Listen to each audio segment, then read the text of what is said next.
신현동 선교사님, 예수 그리스도 안에 있는 하나님의 사랑이라는 말씀으로 함께 은혜를 나누겠습니다.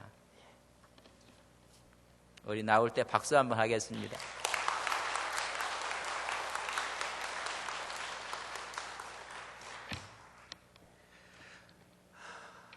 제가 짧게 기도하겠습니다. 하나님, 많은 어려움이 있었지만 하지만 당신의 사랑으로 행복했던 지난날의 이야기를 당신의 백성들과 나누고자 합니다. 이 시간 성령께서 함께해 주시옵소서.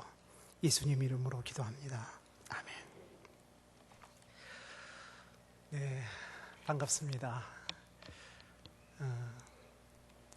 로마서에 있는 말씀을 가지고 약 1년 반 동안 저는 헤맸지만 하나님은 헤매지 않으시고 완전한 사랑으로 함께 하셨던 그 이야기를 나누고자 합니다. 사실 문득 이 교회 주보를 보면서 행복한 교회를 보면서 저 또한 그런 생각을 했어요. 너가 비자 때문에 추방당하고 여러 어려움들이 기후 때문에, 때로는 교통 때문에, 때로는 다양한 여러 환경과 상황 때문에 어려웠지만 너는 어땠니? 너는 행복했니? 라고 이렇게 질문하시는 것 같아요. 근데 정말 제가 여러분에게 선포할 수 있습니다. 저희 베트남에서 1년 반의 생활은 행복했습니다. 왜냐하면 하나님께서 당신의 그 사랑을 그 땅에서 이루셨기 때문입니다. 저는 때로 넘어지고 저는 때로 여러 많은 우여곡절을 겪을 수 있지만 그리스도의 사랑에서 예수 그리스도 안에 있는 하나님의 사랑은 결코 끊어지지 않기 때문에 그 확신 아래서 제가 지금까지 왔고 또 여러분 앞에 이렇게 서 있습니다. 그동안에 함께 무릎으로 해주셔서 너무 감사드립니다. 여러분 어떠세요? 저 지도가 베트남 땅이라는 거 금방 아시겠죠? 한국 땅 같이 생겼지만 사실은 굉장히 다릅니다. 굉장히 길어요. 전체 길이가 1808km. 제일 꼭대기에 있는 북쪽에서 남쪽으로 기차를 타고 가면 48시간 기차를 타고 내려가야 하는 긴 땅입니다. 저 땅에 여러분 색깔이 보이시나요? 어떤 색깔이 하나님의 사랑, 예수 그리스도 안에 있는 하나님의 사랑을 받은 색깔 같아요? 그린 색깔 같죠? 그 밑에 있는 그린 색깔이 그리스도의 복음을 그래도 조금 받아들인 땅이라고 할 수 있고요. 제일 꼭대기로 올라가면 갈수록 점점 붉은 색깔, 진한 붉은 색깔로 가고 있어요. 그 땅은 거의 복음이 들려지지 않는 땅이라고 생각하시면 돼요. 쉽게 설명해서는 북쪽은 북한이고 남쪽은 남한이라고 생각하시면 돼요. 왜냐하면 베트남은 북쪽 공산주의와 남쪽 민주주의가 나눠져 있었기 때문에 동일합니다.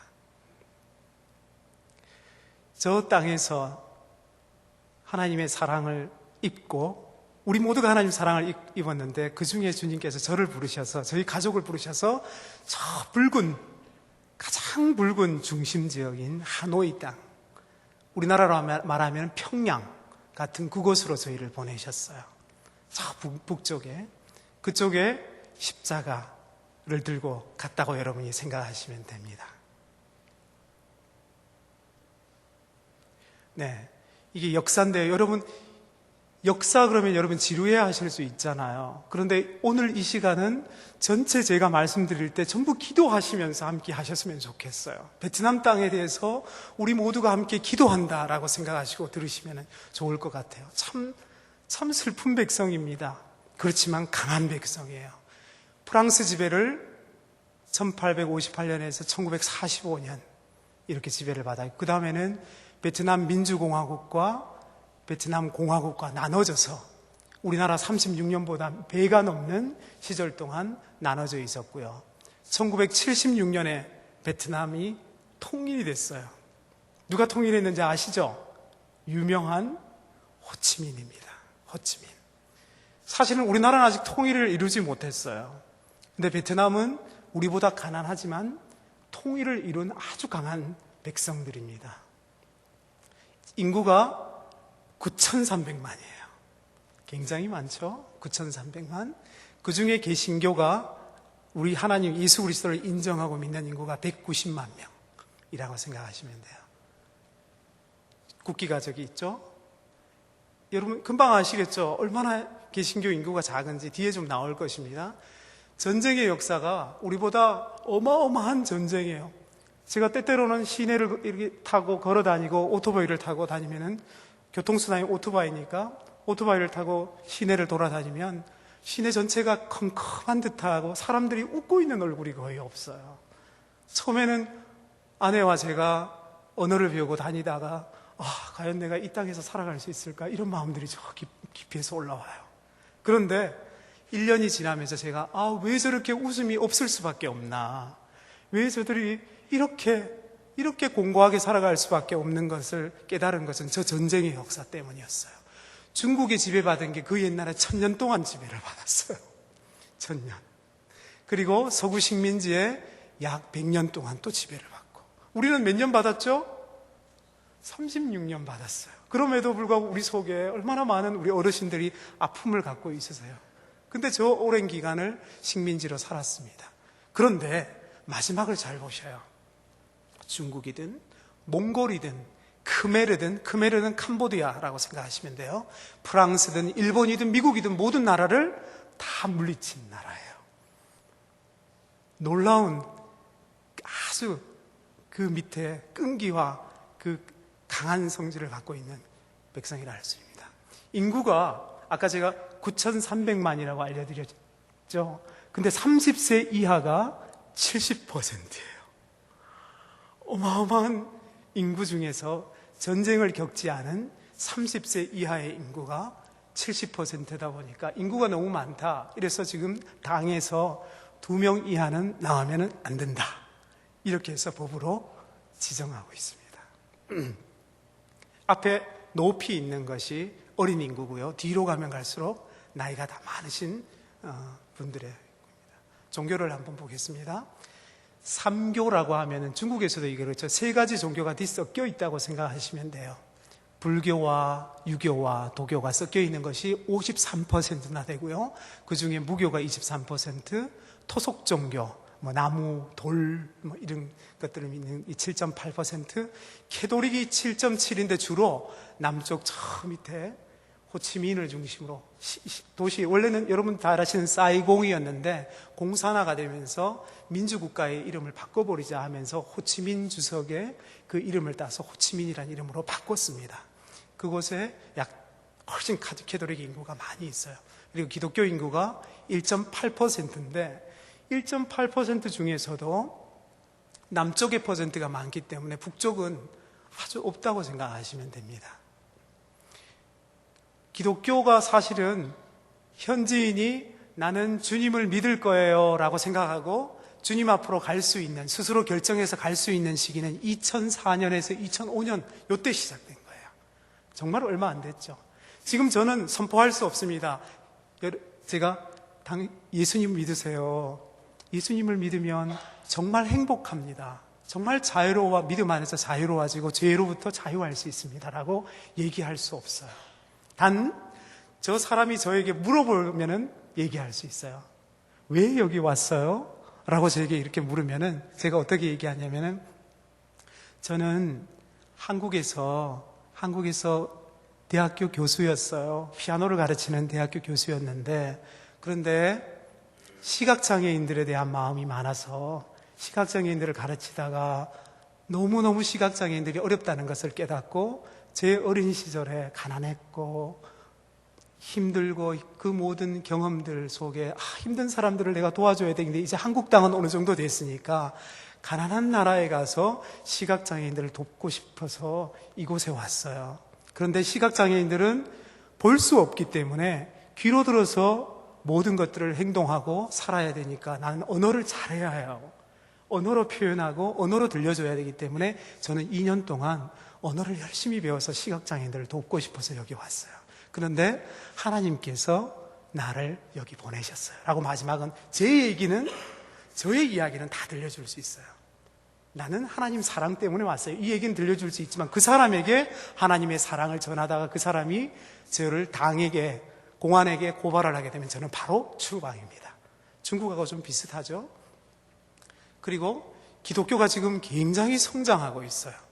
지금 여러분이 후방에서 정말 기도해 줘야 될 땅이라고 생각이 됩니다. 많은 곳을 기도하셔야 되죠. 그 중에서도 특히 베트남을 위해서 기도해 주셔야 되는 것이 지금이 가장 복음을 전해지기 적기이기 때문이에요. 마치 우리나라 땅에 처음 교회 운동이 우리의 힘으로가 아니라 하나님의 힘으로 놀랍게 번져갔던 것처럼, 무브먼트처럼, 운동처럼 번져갔던 것처럼 지금이 적기예요. 왜냐하면 공산당이 꽉 잡아놓은 이게 사실은 가장 적기예요. 뒤에 한번 보면 여러분이 아시지만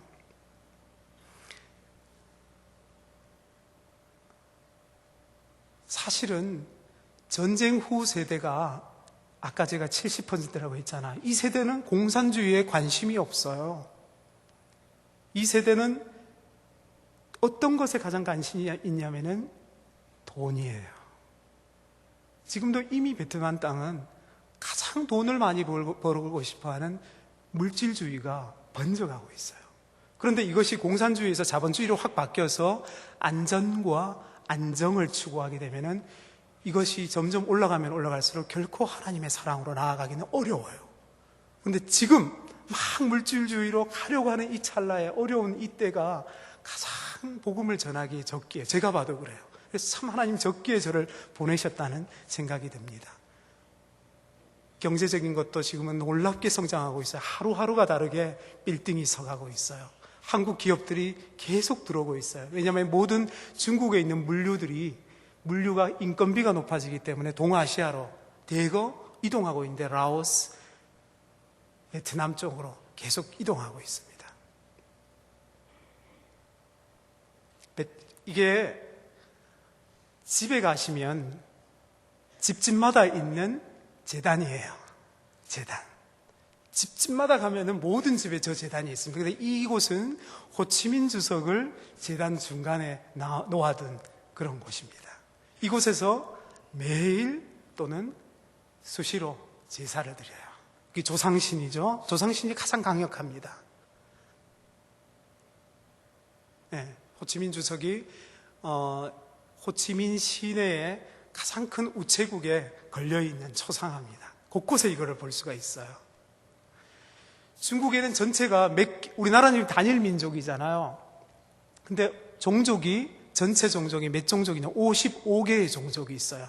그 중에 노란색이 있는 그쪽이 있죠? 노란색이 주로 산지 족속인데 이 산지 족속의 소수 부족을 위해서 타겟을 하고 일하시는 선생님들이, 선교사님들이 그 하노이 그린 지역 쪽에 있습니다. 그 다음에 그린 색깔이 대부분 우리가 말하는 베트남인 낑족이에요. 비엣족이에요. 그 다음에 블루 색깔, 파랑 색깔이 아까 말씀드렸던 크메르족, 그쪽 색깔이고요. 그래서 저 산지족이 소수 부족 가운데, 여러분 사실 생각을 해보세요. 예수님을 믿는 것에서 가장 효과적인 것은 내 개인이 혼자 예수님을 믿기보다 가장 효과적인 것은 가정 전체가 또는 부족 전체가 집단적인 회심을 이루어지는 것이 가장 효과적이에요. 왜냐하면 너무 많은 핍박이 있기 때문에 혼자 믿었을 경우. 근데 놀랍게 저 그린 색깔, 노랑 색깔에 있는 것 중에 흐몽족이라는 소수 부족이 있는데 이 부족이 지금 집단 회심을 했어요. 그래서 몇 퍼센트가 예수 그리스도를 믿게 됐냐면은 70%가 믿게 됐어요. 놀라운 일이 일어나는 거예요. 그래서 아까 말씀드렸던 0.1% 중에 이 흐몽족이 예수 그리스도를 집단적으로 인정했기 때문에 퍼센테이지가 많이 올라가 버린 거예요.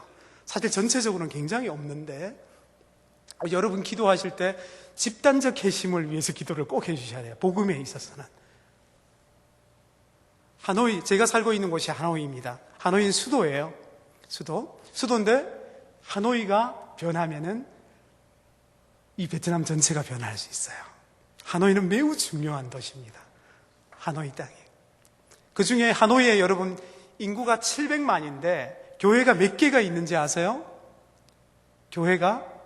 현지 교회가 2개 있어요.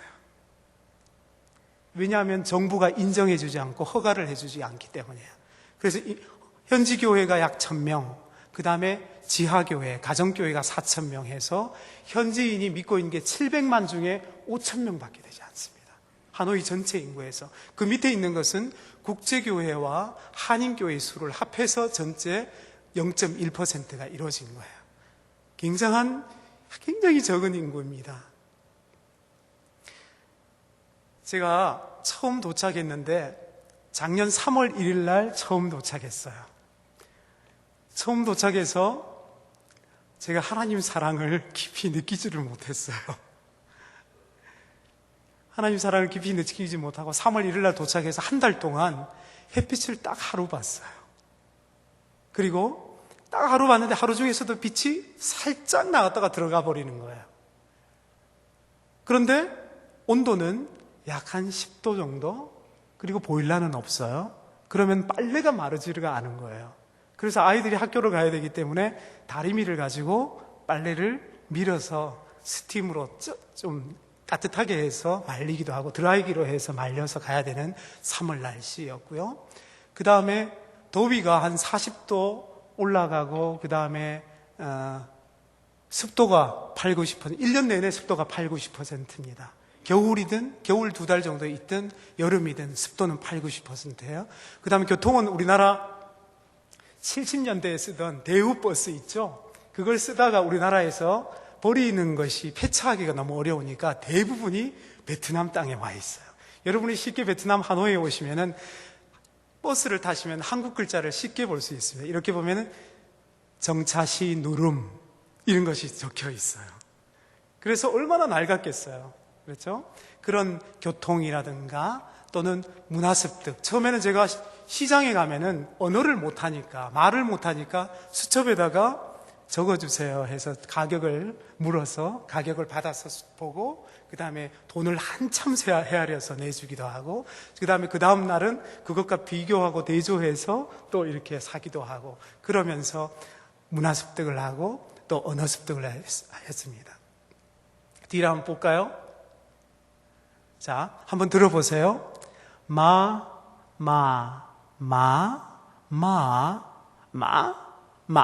다 다른 말입니다. 똑같은 마지만 똑같은 일정한 톤에서 이렇게 하면 여러분 생각하는 마귀 할 때 마귀 같은 홀령 같은 거가 돼요. 그런데 이렇게 되면은 그러나 이런 말이에요. 그리고 이러면 어머니가 돼요. 여러분 잘못 발음하면 어머니하고 마귀가 섞여가지고 말을 할 수가 있습니다. 그 다음에 이러면 무덤이고요. 좀 이렇게 아주 끌끌하게 얘기했죠. 이렇게 되면은 어떤 모양, 형태 이렇게 되고 마지막에 끊었습니다. 딱 끊었어요. 이렇게 되면은 벼의 작은 싹 있죠? 그게 모가 되는 거예요. 이렇게 성조가 6개의 성조가 있기 때문에 이 성조를 구분하는 것이 제일 처음에 가서 저에게 있어서는 강한 공격이었어요. 저희 부부 모두에게 있어서. 그때는 하나님의 사랑을 제가 느끼기보다는 견뎌내고 이겨내야 되는 강한 우울감 속에서 나아갔어요. 그런데 저 같은 경우는 이것이 좀 수월해요. 왜냐하면 제가 평생을 음악을 했잖아요. 그래서 훨씬 이 피치라든가 이런 것들이 좀 괜찮은데 아내는 이걸 너무 힘들어요. 문학을 했으니까 소리에 대한 것보다는 문자적인 것인데 소리는 기억을 못하고 대부분 근데 기억력은 저보다 훨씬 좋기 때문에 둘이가 팀을 이뤄서 해야 되는 그런 상황인데 지금은 1년 반이 지나면서 서로가 조금씩 보완해서 좀 좋아지고 있습니다. 제가 한번 베트남어를 읽어드릴 테니까 이 구절이 어느 구절인지 같은지 여러분 맞추실 수 있을 거예요. 한번 들어보세요. 베트남어를 한번 묵상해 보세요. 성경 구절입니다. Vì Đức Chúa Trời yêu thương thế gian đến nỗi ta đã ban con một của Ngài, hầu cho hễ ai tin con ấy không bị hư mất mà được sự sống đời đời. Vì 이러면은 왜냐하면 Đức Chúa Trời 하나님이 yêu thương 사랑하사 어딘지 아시겠죠? 대잔 세상을 하나님이 세상을 이처럼 사랑하사 이렇게 되는 거예요. 그러니까 올라갔다가 내려갔다가 옆으로 갔다가 거의 춤을 추듯이 언어를 해야 되는 상황이었어요.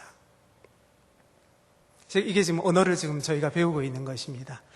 언어를 배울 때 한 번은 대학을 저희가 가고요. 비자 때문에 여러분이 기도를 많이 하셨던 그 비자의 어려움 때문에 대학을 가서 학생 비자를 받아야 됐고요. 오른쪽에 있는 자매는 현지 저희 팀에서 저희 OMF가 언어에 굉장히 강한 팀이에요. 그리고 언어를 일정 수준까지 오르지 않으면 계속해서 저희들이 체크를 받습니다.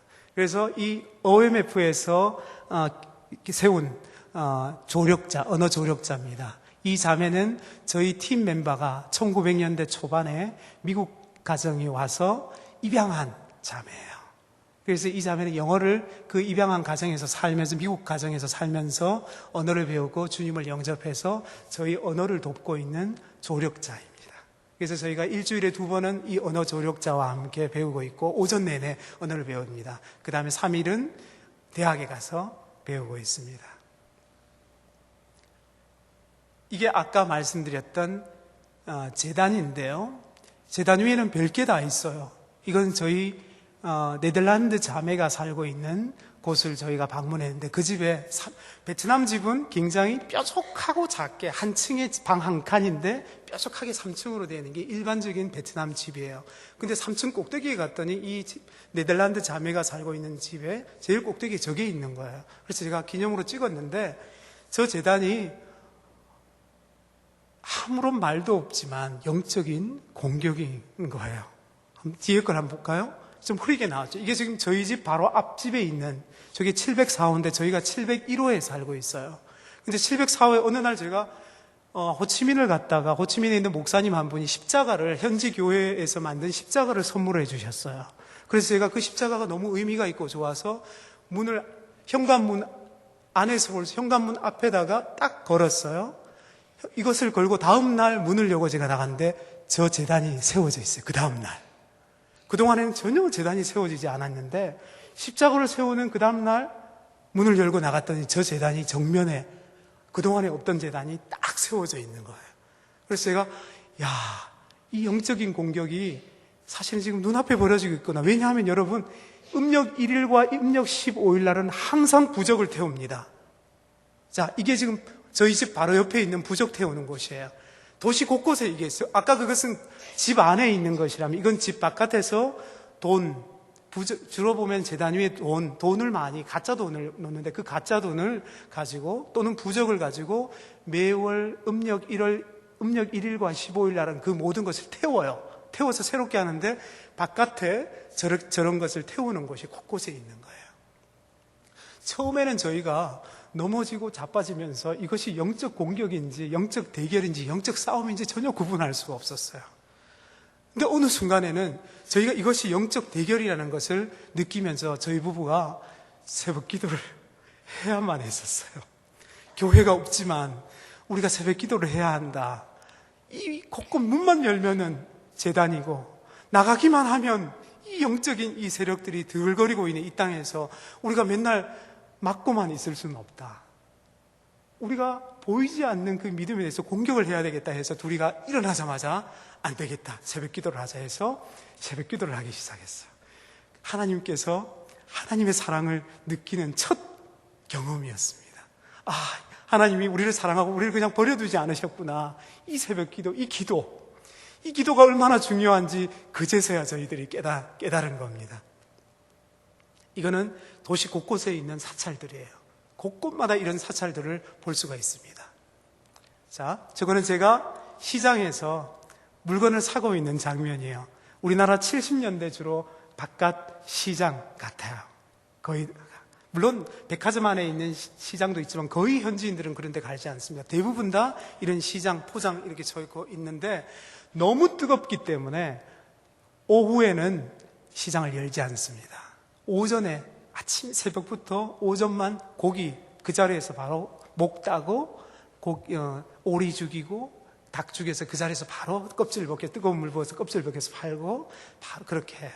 저는 굉장히 재미있더라고요. 왜냐하면 어린 시절에 제가 저렇게 살았기 때문에 굉장히 재미있더라고요. 그러면서 제가 언어를 사용하는 기회를 갖는 거예요. 얼마니 오늘은 좀 늦었니? 뭐라든가 이런 것들을 서로 주고받으면서 현지인과 접촉을 갖고, 아내 같은 경우는 그때 새 아이들 도시락을 싸야 하고, 그래서 서로 일을 분담하고, 전에 가서 시장을 보고, 아내는 집에서 아이들 도시락을 싸고, 이렇게 했습니다.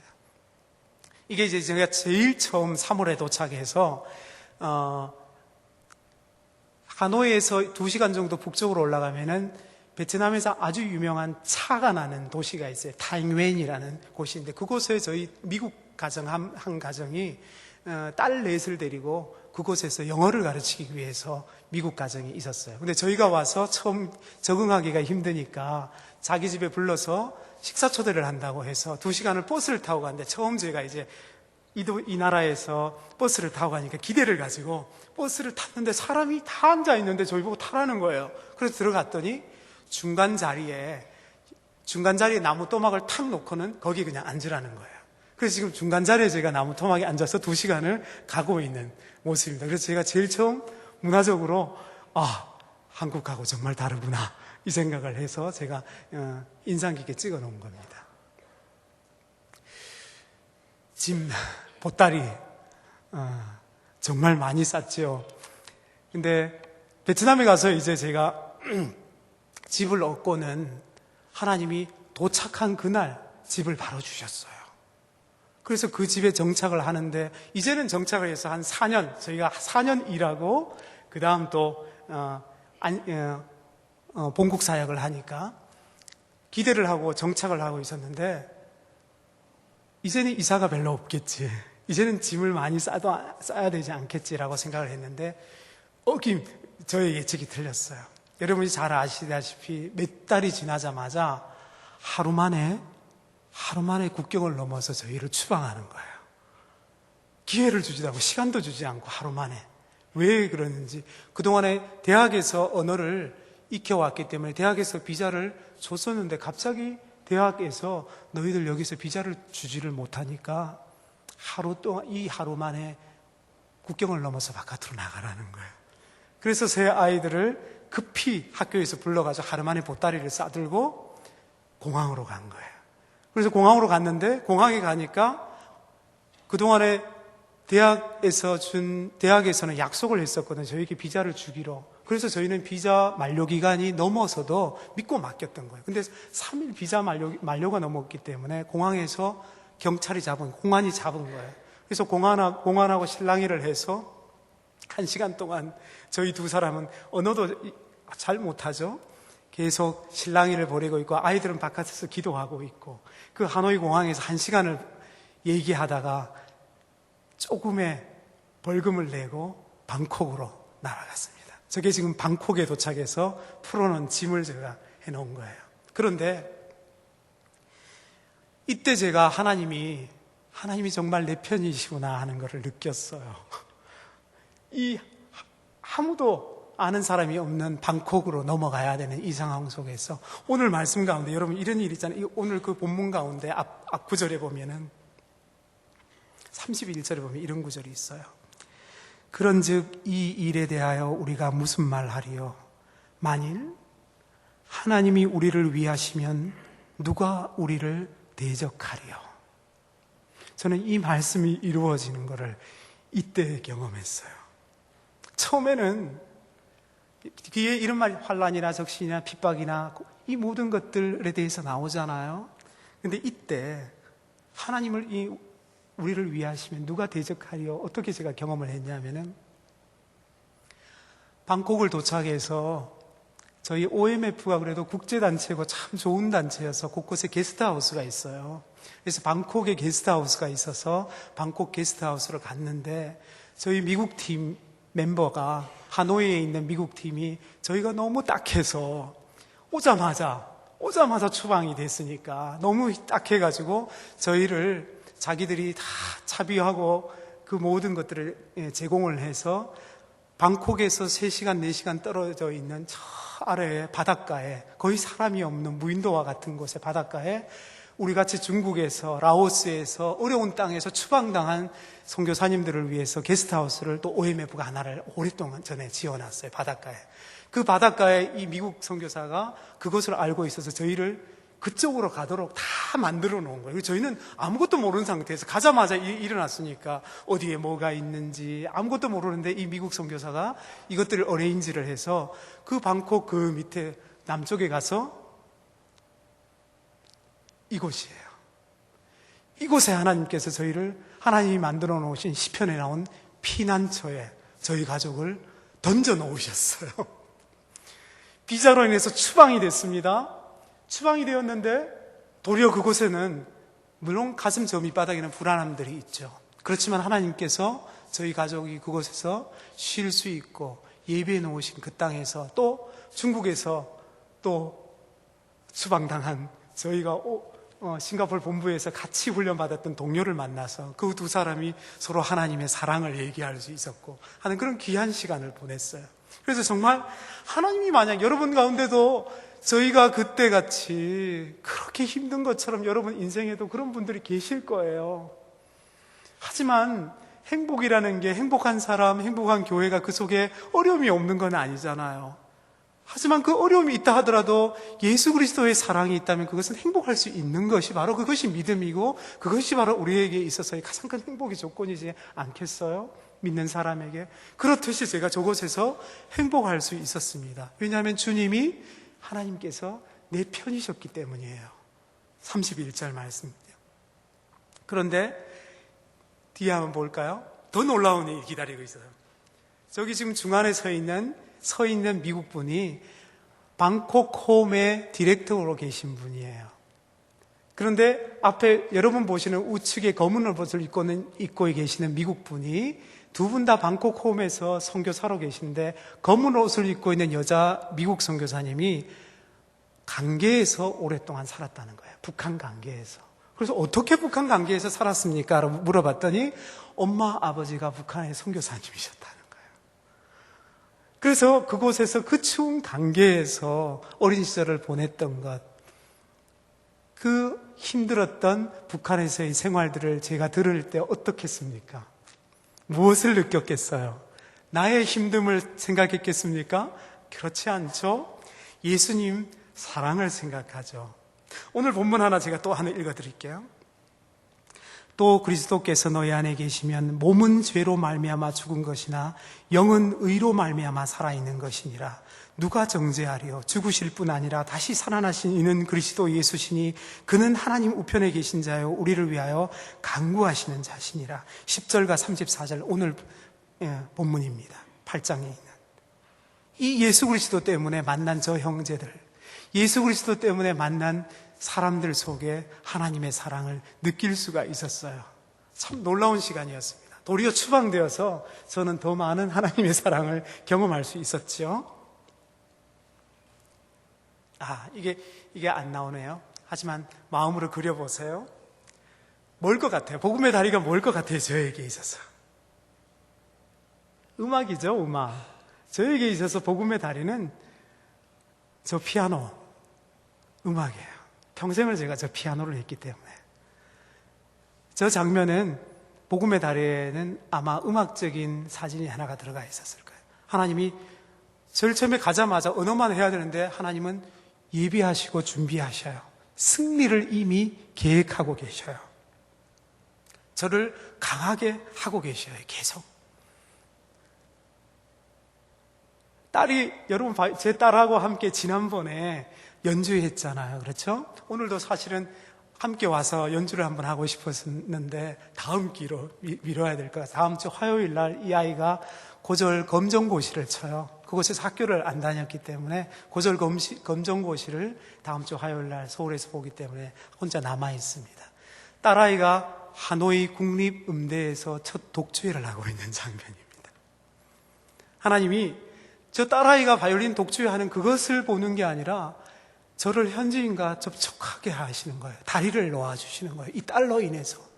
의민이가 바이올린을 하니까 얘가 바이올린 레슨을 받아야 되니까 제가 이 아이를 데리고 국립음대를 방문해서 국립음대 교수들과 컨택을 하고 딸아이를 했는데 국립음대 교수님이 얘를 너무 좋아하시는 거예요. 너무 잘하니까.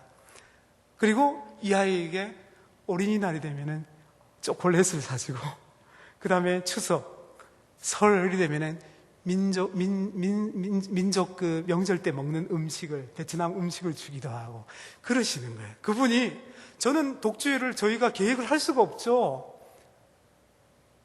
돈을 내서 렌트를 할 수도 없는 입장인데, 저게 지금 국립음대 강당인데 이 모든 것을 무료로 이 교수님이 이 딸아이와 다 할 수 있도록 다 해주시는 거예요. 그래서 첫 번째 독주회를 할 때 제가 지금 피아노를 반주하고 있는 장면입니다. 현지 교수들이 참석하고 현지 대학생들이 참석하고 또 국제교회 교인들이 참석해서 함께한 장면입니다. 하나님이 일하고 계시죠? 아직은 모르겠어요. 저도 모르겠어요. 저게 지금 하노이 국립음대 게시판인데, 게시판 앞에 의민이의 첫 독주회 포스터가 걸려있는 장면이어서 의민아 한번 서라, 아빠가 남겨두고 싶다 해서 찍은 사진입니다. 이거는 두 번째 독주회, 조금 더 업그레이드 된 것 같죠? 사진의 질이. 두 번째 독주회예요. 두 번째 독주회 때 하나님께서 더 놀라운 일을 하셨어요. 두 번째 독주회를 하면서 더 많은 사람들을 불러주시고 이 준비한 만큼 더 많은 사람들과 계속 컨택을 하게 하시는 거예요. 그리고 저에 대한 소문이 나기 시작하는 거예요. 야, 그 한국에 있는 그 피아노 치는 사람이 박사를 학위를 갖고 있대. 피아니스트래. 이러면서 자기들끼리 이 소문이 나기 시작하는 거예요.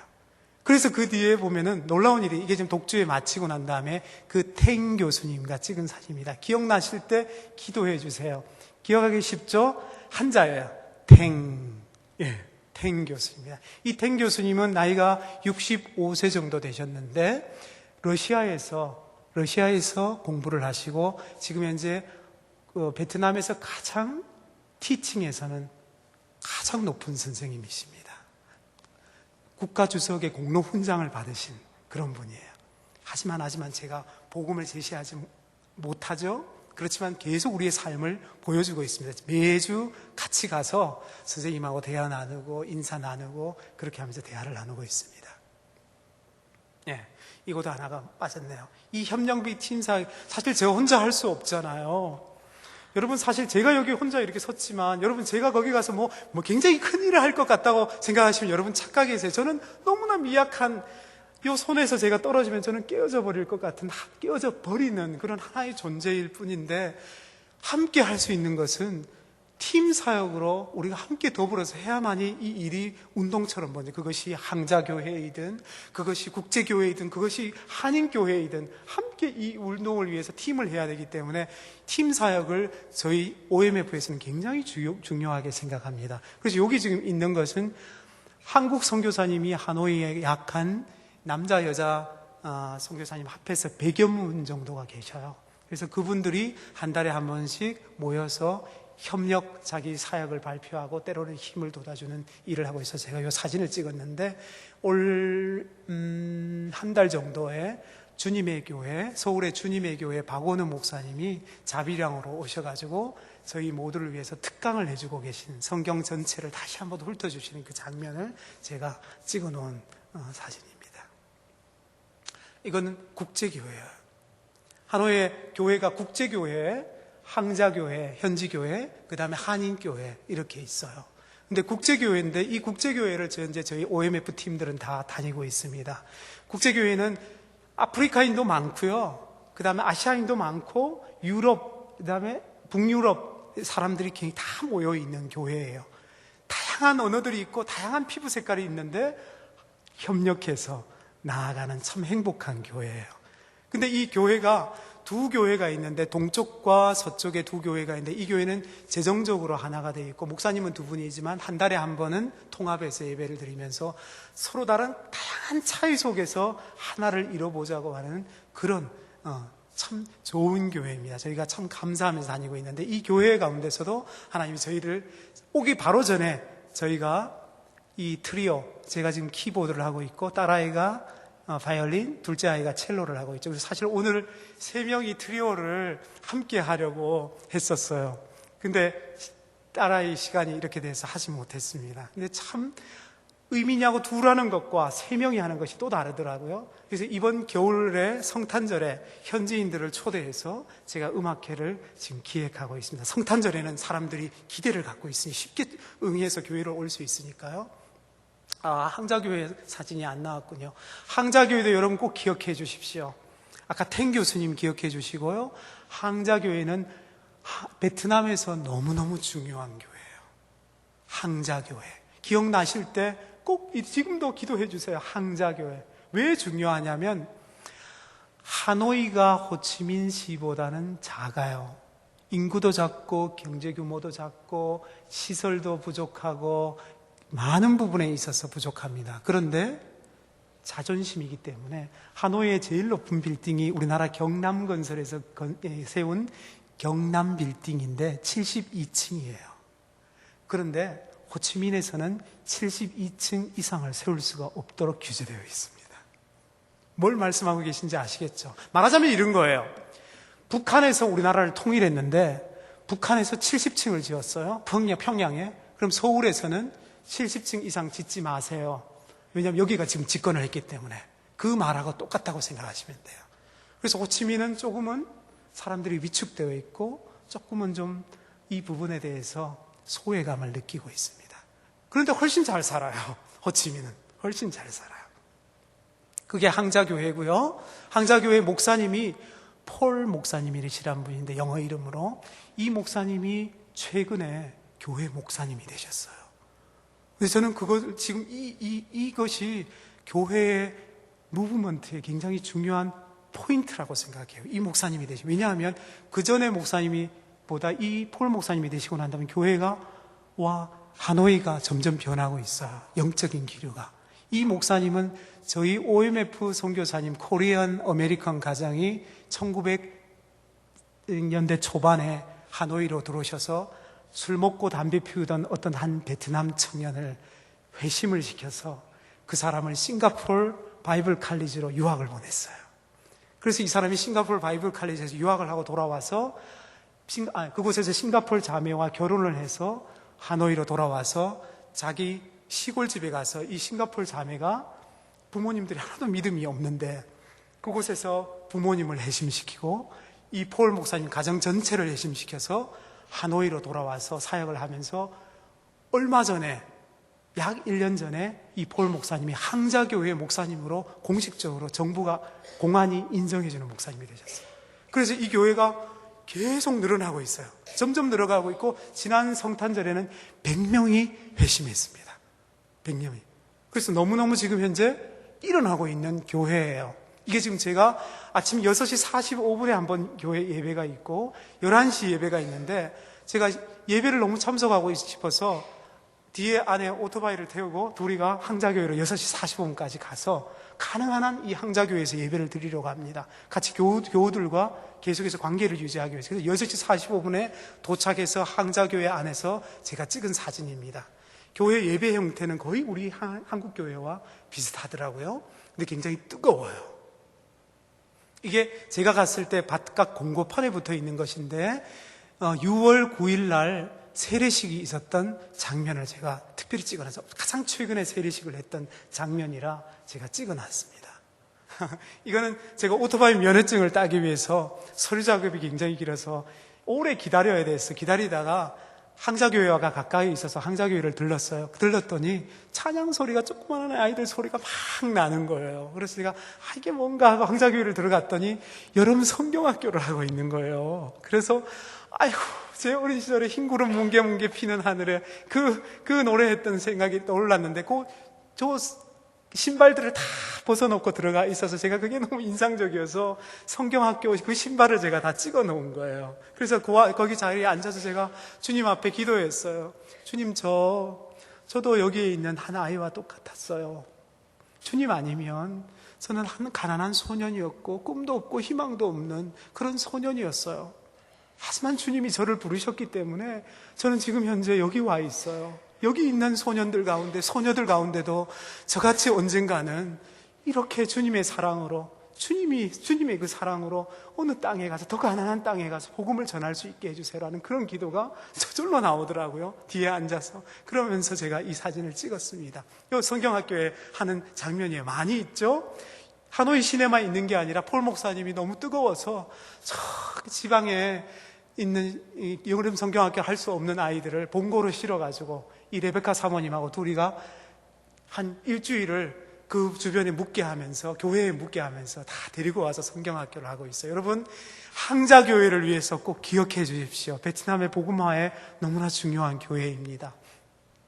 이거는 어떤 장면이냐 하면, 부활절 때 한인교회와 HRP 국제교회와 한인교회가 연합해서 정부에 신고를 하고 등록을 하고 큰 강당을 빌려가지고 예배를 함께 드렸어요. 제가 참석하면서 너무 뜨거웠어요. 이 연합의 의미가 너무 뜨거워서. 그래서 맨 마지막 프로그램은 항자교회에서 뮤지컬을 했는데, 수준급이더라고요. 그 사람들도 가라오케를 좋아해요. 그래서 곳곳에 가라오케를 하는데 노래를 너무 잘하더라고요. 세상 가라오케가 아니라 주님을 찬양하는데, 정말 높은 수준이어서 제가 그날 감동받고 돌아왔습니다. 이제 제가 개인적으로 여러분에게 한 사람 한 사람을 기도의 제목으로, 하나님의 사랑으로 여러분에게 함께 나누고자 합니다. 저는 승리할 수 없어요. 그런데 하나님은 승리하실 거예요.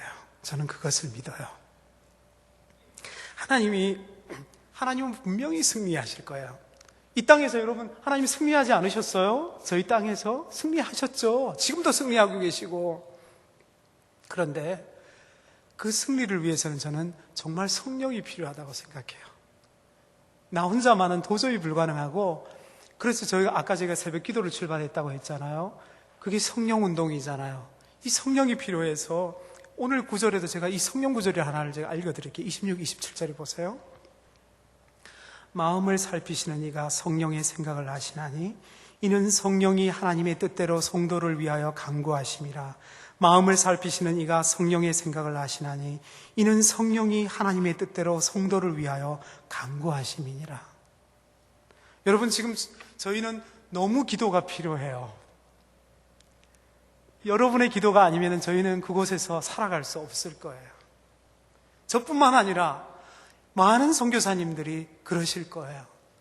여러분, 더 많이 기도해 주세요. 새벽 기도든 어느 곳이든지 간에 기도의 운동이 첫 번째입니다. 그 땅에서 무엇이 이루어질 수 없어요, 여러분. 지금은 제가 봐도 도무지 이루어질 수 없어요. 하지만 하나 내가 붙잡고 있는 것은 기도예요. 기도만이 이 일을 할 수 있고 성령만이 이 일을 하실 수 있다는 생각이 1년 반을 지나면서 제가 확신을 가졌어요. 여러분, 눈사태가 일어날 때 제일 꼭대기에서 눈에 있었을 때 그 눈덩이는 얼마 많은지 아세요? 아마 이만할 거예요. 근데 이 눈덩이가 굴러가면서 눈사태를 일으키는 것은 나중에 눈사태가 일어나는 거예요. 이것과 저는 기도가 그것과 똑같다고 생각해요. 저 꼭대기에서 우리가 드리고 있는 것은 한 주먹의 눈덩이와 같지만 내가 하나님 앞에 기도드렸을 때 이 기도가 모여가지고 나중에는 눈사태가 일어날 것처럼 그 성령 운동이, 기도 운동이 변화되게 할 거예요. 여러분, 그것이 우리를 살릴 뿐만 아니라 하나님의 나라를 살리고 점점 확장시켜 나가는 일이라고 생각해요. 여러분, 꼭 기도해 주세요. 베트남 땅을 위해서, 세계 열방을 위해서, 여러분과 이 교회를 위해서 끊임없이 기도를 해 주시기를 부탁드립니다. 그것이 우리가 싸울 수 있고 승리할 수 있는 비결입니다.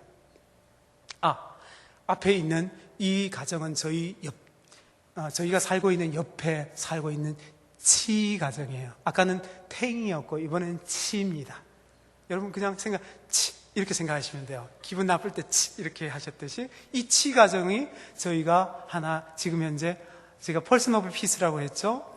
처음에 아무것도 아니는 단 한 명이어도 좋아요. 하지만 눈덩이처럼 한 명을 제가 복음을 가지고 제 삶을 나누지만 이 사람이 어떻게 펄슨 오브 피스가 돼서 먼저 갈지 예상할 수 없습니다.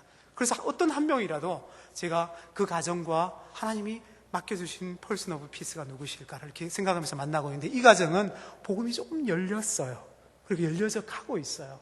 부부는 특히 남자는 신앙을 조금 가졌던 경험이 있고 부인은 근데 없어요. 근데 큰 아들이 지금 교회를 안 다니지만 청소년 유스 그룹이라고 중고등부 성경 공부에 나가고 있어요. 그런데 이 가정이 저희 가정을 좋아해서 저희 가정과 어느 날 갑자기 우리 가정하고 같이 여행 가자 이러는 거예요. 제가 얼마나 기뻤겠어요. 예스! 하고 같이 여행을 가서 찍은 사진이에요. 그러면서 저희 가정과 지금 친밀해져 가고 있어요. 치 가정입니다. 그래서 이 치 가정과도 저희가 점점 저희 가정을 오픈해서 얼마 뒤에 저 여자분의 루브인데, 루브의 친구가 호치민에서 놀러 왔는데 자기 동생 아들이 너무 심한 자폐라는 거예요. 그래서 너무 심한 자폐니까 아내가 특수교육을 했으니까 아내와 상담을 하고 싶다는 거예요. 그래서 언어는 잘 안 되는데 이 와서 특수교육에 대해서 상담을 받자고 하니 이게 난감하다 했는데 오니까 그래도 그 특수교육하는 아이를 데리고 왔더라고요. 그래서 그런 얘기도 서로 나누면서 점점 깊어져 가고 있는데 이번 여름 성탄절 축하 공연 때도 저희가 초대할 생각입니다. 기억해 주십시오. 치 가정입니다. 한 명 더 있습니다. 또 한자예요. 빙입니다. 탱, 치, 빙입니다. 여러분, 저 너무 기뻐요. 너무 이 학생을 가르치는 게 너무 행복해요. 어떻게 됐냐면, 저게 지금 저희 집이에요. 저 피아노가 저희 형님이 목회를 하시는데, 형님이 목회를 하시면서 제가 가장 필요한 게 피아노인지 아시니까 저에게 선물로 중고로 피아노를 그곳에 가서 얼마 후에 바로 사주셨어요. 그래서 피아노를 갖고 이제 제가 틈틈이 치는데, 피아노를 샀는데 피아노를 산 그 집, 현지 피아노 사장님이 우리나라에서 조율을 오랫동안 배워서 그곳에서 피아노를 판매하는 그런 샵을 열었어요. 근데 이분이 어느 날 저에게 전화를 해서 선생님, 하노이 국제 콩쿠르이 굉장히 유명한데 하노이 국제 콩쿠르 여러분 서울대 음대 학생들도 와서 그래도 와서 우승하고 가기도 하는 국제 콩쿠르예요. 왜냐하면 하노이에 베트남에서 제일 유명한 피아니스트가 당타이손이라는 사람이 있는데 세계적으로도 유명한 피아니스트입니다. 당타이손이 와서 직접 심사를 하니까 아주 레벨이 높아요. 근데 하노이 국제 콩쿠르에서 우승한 아이가 선생님한테 배우고 싶어 해요. 이러는 거예요. 제가 얼마나 기뻤겠어요. 저는 언어를 못해도 저는 언어를 제가 실수하는 거 두려워하지 않아요. 부끄러워하지 않아요. 마음껏 실수해도 오케이, 좋습니다. 데리고 오십시오 해서 저 아이가 저에게 피아노를 레슨을 받는데 더 놀라운 것, 저 아이가 자폐를 가지고 있는 거예요. 우리 하나님이 나에게 맡겨주셨구나.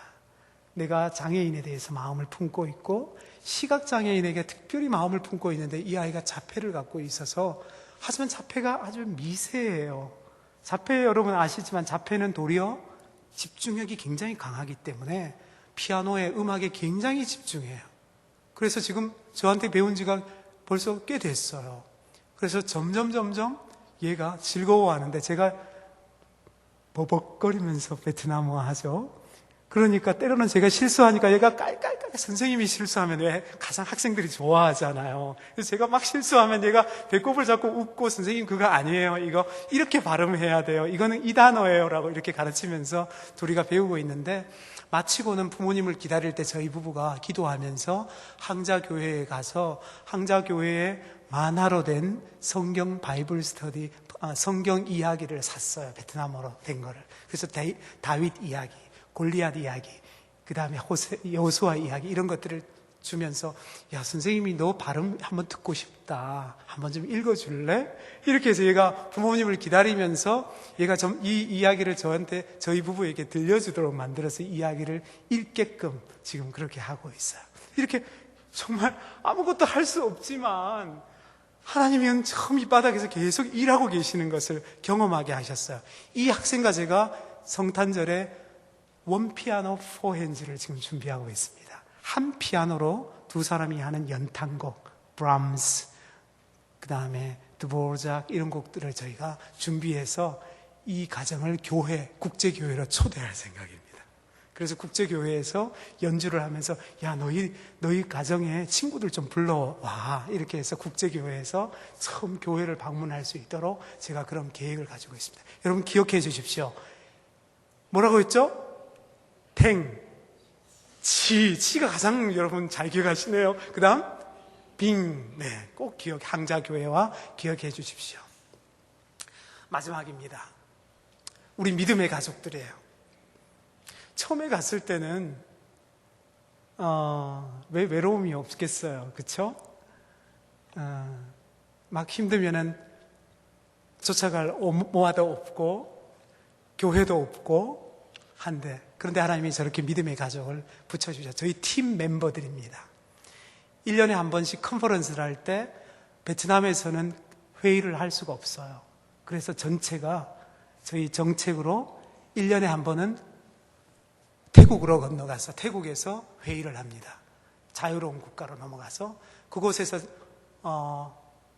찍은 올해 컨퍼런스 한 사진입니다. 9개 나라의 저희 팀 멤버들이에요. 미국, 캐나다, 스위스, 독일, 홍콩, 필리핀, 그 다음에 저희 나라, 얼추 그렇게 9개국이 모였는데, 최근에 영국 있죠? 영국 디렉터가 들어와서 저희와 같이 언어를 배웁니다. 나이가 많으신데도 참 저희가 존경하면서 함께 팀을 이루고 있습니다. 여러분 기억나실 때 저희 OMF 하노이 베트남 멤버들을 위해서 기도해 주십시오. 저희가 이 팀과 함께 팀으로 우리 서로가 힘을 내기 위해서 화요일 날 밤에는 매주 모여 있습니다. 매주 모여서 기도합니다.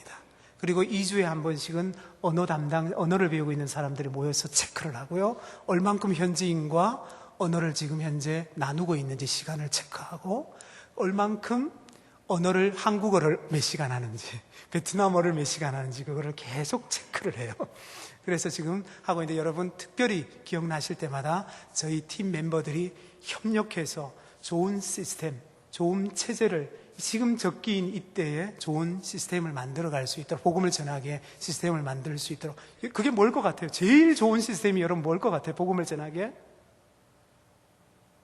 교회예요.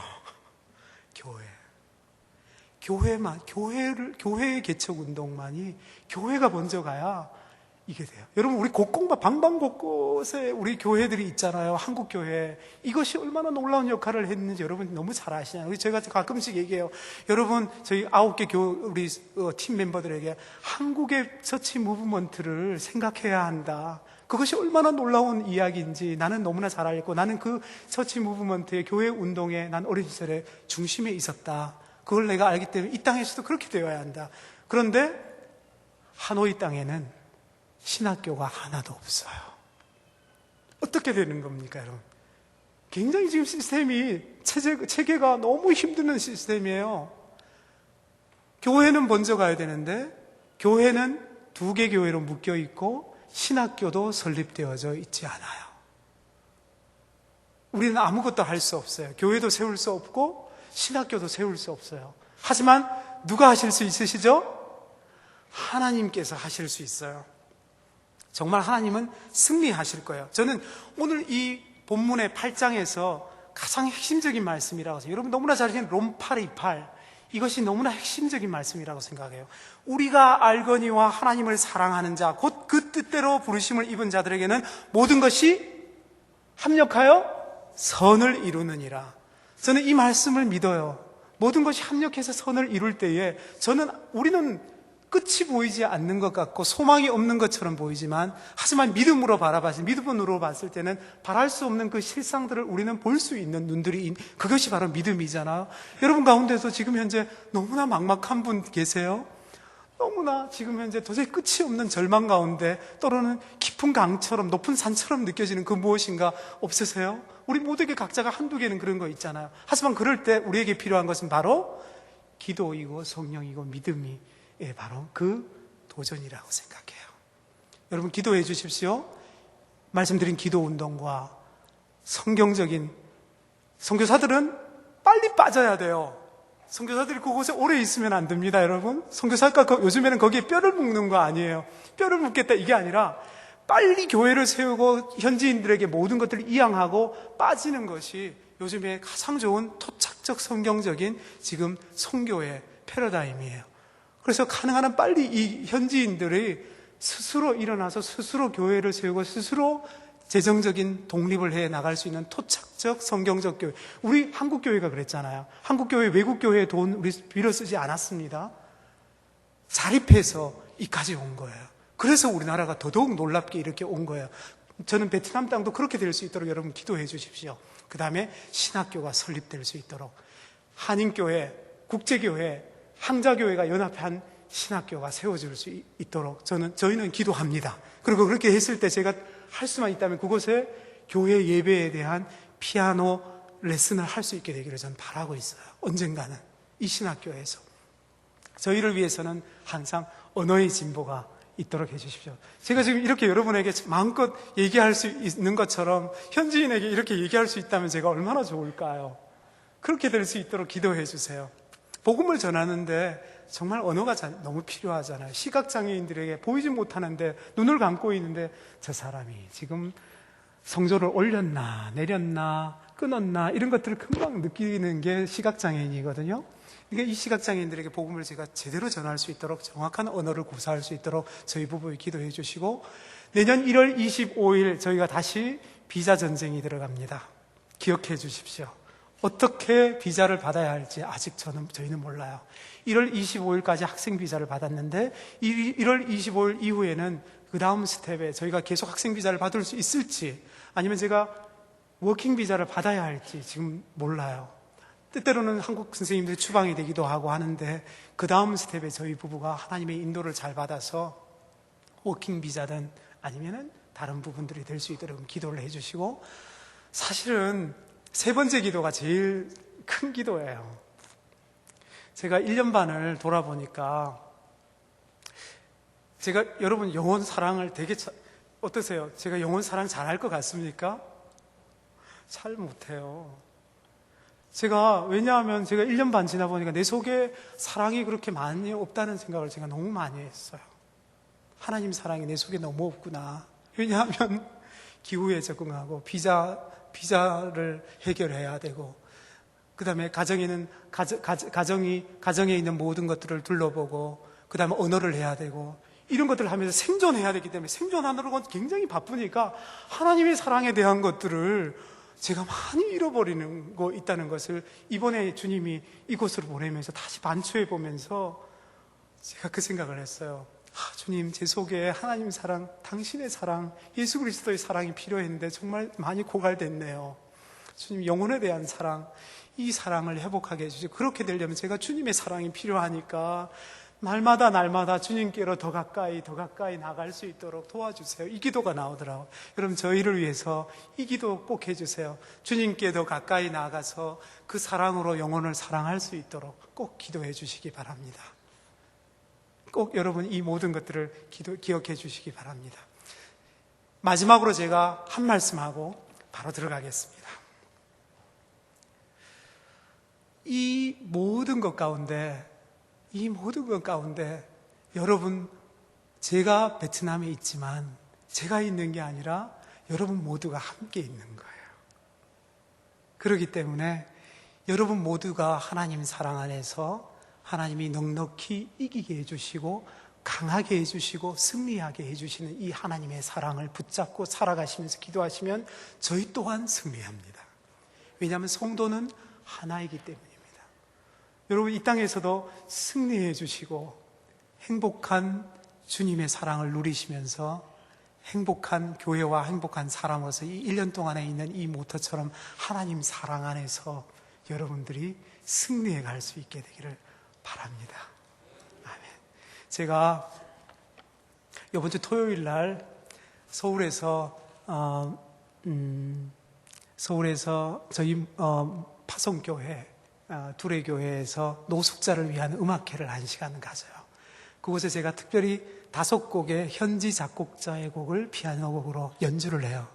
그래서 제가 오늘은 바이올린은 없지만 베트남 현지 작곡자곡을 5곡 중에 딱 한 곡을 여러분에게 들려드릴 때에 베트남 선율을 들으시면서 베트남 땅을 제가 지금 말씀드린 그 기도의 제목을 가지고 기도해 주십시오. 제가 지금 기도하고 들어가지 않지만 이것이 기도가 되어서 바로 제가 들어가도록 하겠습니다.